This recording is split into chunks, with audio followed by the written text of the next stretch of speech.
Hello everyone and welcome back to Budget Bricks. I am Knox, your host, and in today's video we are going to be taking a look at what exactly is my Lego budget.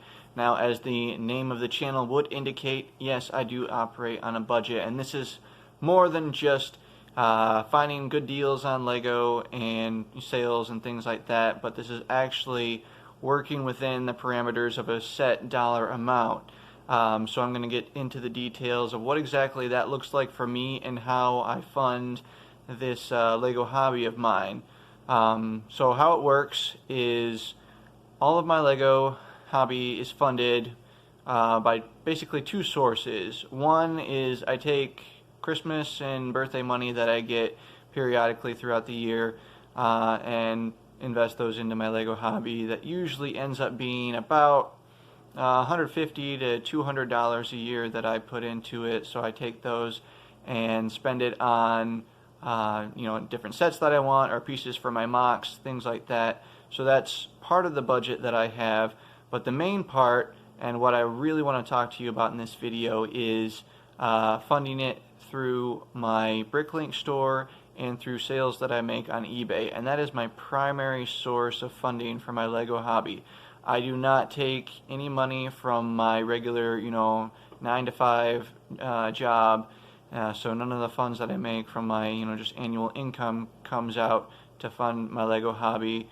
For me, it just seems for something that's in the end just, again, it's a hobby, it's a toy, that I shouldn't be funding that out of my, hard-earned, hard work that I make to provide for my family.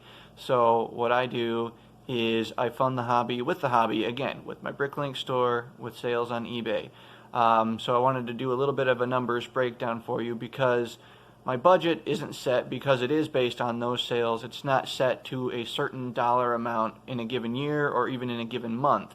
How it works is that every month I take the total sales that I've made, whether it's from Bricklink or eBay, and then I subtract any costs that I have, whether it's shipping, selling fees, and things like that, and obviously that total would then become my profit for that month, and then that profit gets taken into several different categories. I take out 10% right off the top of those profits, and those go usually as donations to my local church, but also to other charities as well, if I feel the need for giving to those.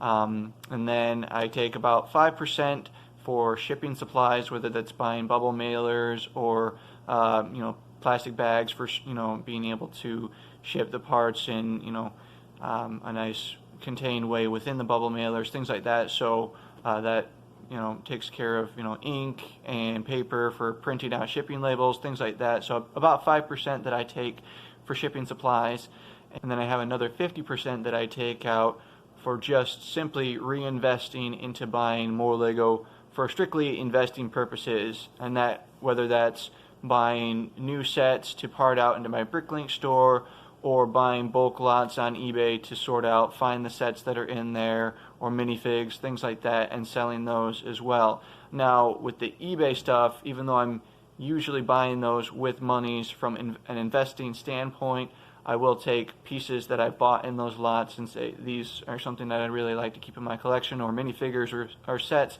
But primarily my focus on the money that I spend with that is just stuff that I want to be able to resell and make a profit on for furthering buying stuff in the future.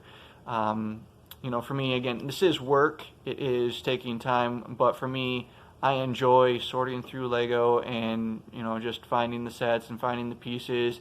It's kind of like a treasure hunt for me. So even though I am spending time on that, I don't consider it to be like an hourly job. I still kind of consider it to be within the hobby itself because it's something that I personally find enjoyment with doing that, just sorting things out like that.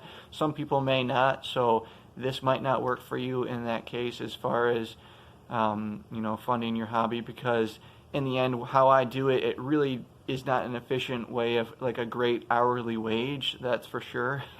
Because if I broke it down into that, the time that I take sorting out Lego and finding things like that, and to the money that I actually make selling those sets or pieces, it really doesn't translate into a great hourly wage.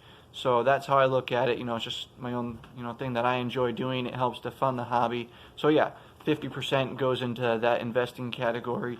And then the remainder I take and use, personally, and that's for funding just buying sets that I want, buying pieces that I need for building my mocks, things like that. When I come across either good deals or interesting pieces that I think could be useful in the future for me, buying those. So that's where those categories go. To give you an idea of a general overview of the money that I've had to work with this year, currently in the past 11 months in this calendar year from January till now, I've made about $2,300 worth of sales, whether that's Bricklink or eBay.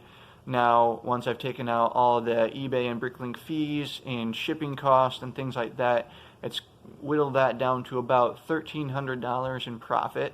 So just averaging a little over $120 a month or so that I have to work with profit. So that's come to I've ended up with about $900 to take and invest back into Lego, back into sets to sell on Bricklink and and buy bulk lots on eBay. And then I've had about $250 to work with for just my personal Lego collection.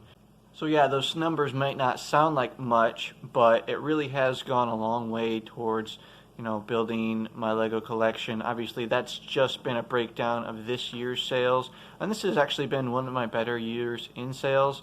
I mean, looking back, I've been doing this for about 7 years pretty actively, and just looking at eBay, I've only had about $8,000 worth of sales, and that's not taking out any fees or shipping, so that's just straight straight up sales, not actual profit of the $8,000. So this year has actually been one of my better years, and I plan on continuing to grow things, especially with my Bricklink store. I'm really trying to prioritize growing that. I'd like that to become a larger portion of my sales, especially since the fees on Bricklink are so much lower than eBay.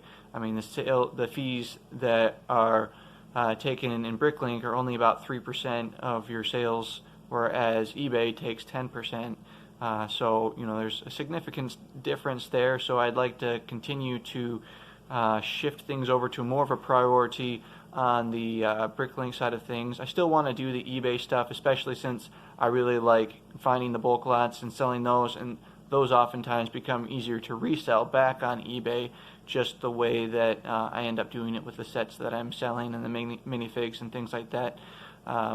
So I still plan on having an eBay presence and selling things on that, but I am trying to grow the Bricklink store to a greater deal than what it is right now, and it's actually can be a lot easier because with that I primarily focus on just parting out brand new sets, and that makes it pretty easy on Bricklink because all you have to do is take that set that you have, input the set number, and it'll just automatically generate the parts list for you right into your store. So it saves a lot of time there, and so you can be even more efficient when it comes to that. Now you still have to somewhat sort through it just so you know where your pieces are at, and again, when you come time to order, when you have orders come in for those pieces, you have to sort through it and find those.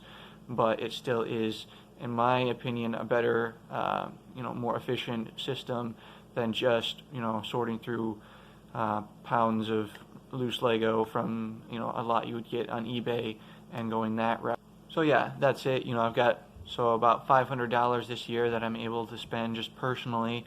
Obviously, I've been able to get more than that with being able to take even new sets that I've been able to part out into the Bricklink store. I've taken minifigures and pieces from that I want to keep for myself personally. Same thing with the eBay lots from that money in the investment category. I've been able to take out certain things from that and invest them as well. So it's been more than really $500 that I've been able to get, and that's worked out really well for me, not just this year but in years past. I mean, everything you see behind me, all of the storage shelves and drawers and all the sets and everything have been funded through this process. If you take a look at my Lego room tour that I made a video of that a few weeks back, everything that you see in there was funded in that way. So yeah, it's, working out really well for me. It would be fun to be able to just go crazy and say, hey, I want to take $2,000 a year and then take it out of my, regular annual income and invest that. But again, it's, unwise, and I can be patient, and eventually, as my wife and I attain more financial freedom, a bit of the money that I make from my, regular day job, and put that into spending on Lego. But that's still probably several years down the road. So for now, I'm content. I'll do it this way. I'll find sets, that I like, and the ones that I see that are coming up now, I may have to wait on those. But hey, it's not hurting me. This is just a hobby. This is just for fun. There's no sense spending, just thousands and thousands of dollars and stuff that ultimately is, it's not going to last. I have no issue with people who do that. If that's something you feel you want to do, and spend thousands of dollars on all the different sets that come out every year, I have no issue with that. This is just the way that I personally want to do it. If it's something that you'd have some interest in doing as well, feel free to continue to keep an eye on this channel. I'll be giving more pointers on how I do things, whether that's shipping, sorting, things like that. More of those videos will be coming in the future, and I would like to just share those with you and have some fun with it. So thank you all so much for watching, and remember, for Lego on a budget, think budget bricks. God bless.